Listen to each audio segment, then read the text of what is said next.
If you're looking for a way to make these banana bread minis, you're in the right place. Stay tuned while I take you on a step-by-step process on how to make these. Nothing to it. Hello everyone and welcome back to Nothing to It. I'm your host, the Tulip Guy, and today we're going to be making banana bread minis. Alright guys, this is a fairly simple recipe, but unlike those beautiful yellow bananas you saw me holding a minute ago, we're going to be using the ones that have gone brown, that have been on your counter for a couple extra days past their prime. These are typically perfect for making your banana bread, helps make them sweeter. The only problem with them is when you take the peel off, it's a nasty looking mush. But take 2 whole bananas, squeeze it out of the peel into the bowl, and then start adding your wet ingredients. The remaining wet ingredients are going to be a 1/4 cup of butter. Just going to scoop that out. Drop that into the bowl on top of the bananas.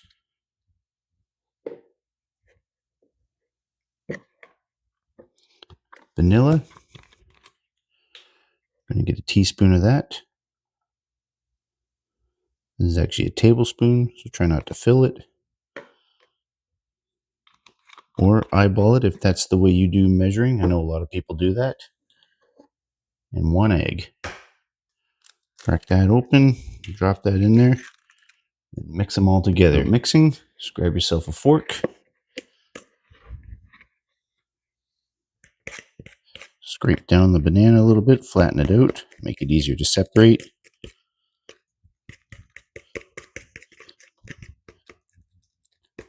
Once you've gotten that flattened out a bit, you can start mixing up the egg and the butter. You can start incorporating some of your dry ingredients. I've already pre-measured out a 1/4 cup of sugar and 2 teaspoons of brown sugar. I put them in the same cup. You can dump that into your mixture. You're going to need about a teaspoon of salt. I'm just going to eyeball it here. You can measure it precisely if you need.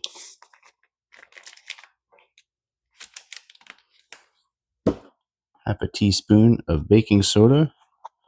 Again, I'm going to do the same thing. You can precisely measure it out, or you can eyeball it, such as I am. And last but not least, the cinnamon. The cinnamon you can also eyeball or measure. Personally, I just like to add a little extra than needed. This one calls for 2 teaspoons of cinnamon. I'm a cinnamon fanatic, so I love adding extra cinnamon to my mixtures. Got all these dry ingredients in there. Start mixing those around. It'll become even more paste-like than previous because of the added dryness. But you'll notice I have left the flour set aside. I'm going to add that slowly after this bowl mixture is completely mixed, and we'll make one big uniform bread dough for the pan. It's time for the flour. I'm going to add about half of it first. Incorporate that.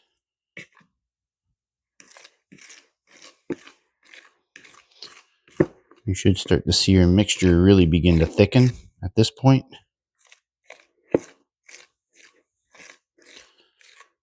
Make sure it's thoroughly mixed, because the last thing you want is for a bunch of flour pockets to be in your mixture. So make sure you get that flour mixed thoroughly.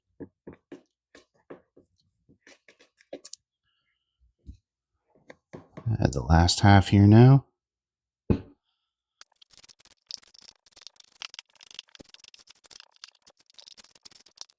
Right, you'll notice that it's getting pretty thick now. I like to do it with the fork. Just dig through the bottom of the bowl so I can see the bottom. Make sure there's no no flour pockets like we were talking about earlier. Once you're satisfied with this mixture, this is about the time in the process where if you wanted to add something extra like chocolate chips or nuts, this is where you can feel free to add that into the recipe. After that, we're going to preheat our oven and start filling our baking sheet. All right, so we've begun preheating our oven to 350. Once we have that mixture into the silicone tray here, we're going to cook it for about 20 to 25 minutes before pulling it out. While we're waiting for the oven to preheat, we're going to grease these little mini muffin pockets that I have on this little silicone tray. Simply just take your spray. If you feel like you have not covered enough of the inside of the pockets, you can simply just take your finger, spread it around all over every single rectangle as needed. Your mixture may not fill all these pockets, but just in case, have them ready to go. All right, now with a fully greased pan, you can start spooning out banana bread mixture into each one of the pockets. You may have a little trouble getting each scooped out, but if you can, try to fill each one about 3/4 of the way full. And if you have chocolate chips and nuts in it, make sure you get a little piece of those from your mixture into each one of these so that none are missing anything. Just continue filling until the whole mixture is gone. Lastly, you'll notice I had it set on a cookie sheet. That's because this is just a flimsy silicone tray, so that when I put it in the oven, it's going to have a solid surface to cook on. But before I put this on that, I'm going to flatten out the dough. You can see it's kind of all lumpy here. So if you just pick it up, slam it a few times,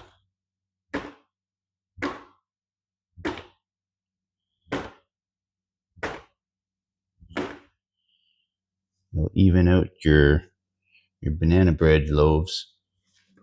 Stick it on your pan. You can put it in your oven. Cook this for 20 to 25 minutes. All right, we are at the 20-minute mark. It's time to take a little peek at these. Let's pull them out for a moment.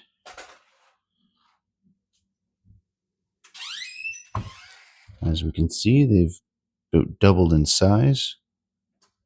I'm going to test them with the toothpick now. It goes in, comes out dry, and then they are done. If there's still a little residue on the toothpick when you pull it out, you can probably put it in for up to another 5 minutes. Other than that, these are done and ready to be cooled. Once it's cooled enough to be handled,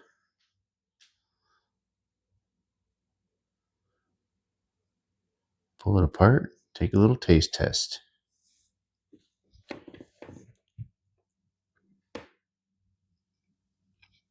That is definitely what you're looking for in a banana bread. It's not too dry, not too wet.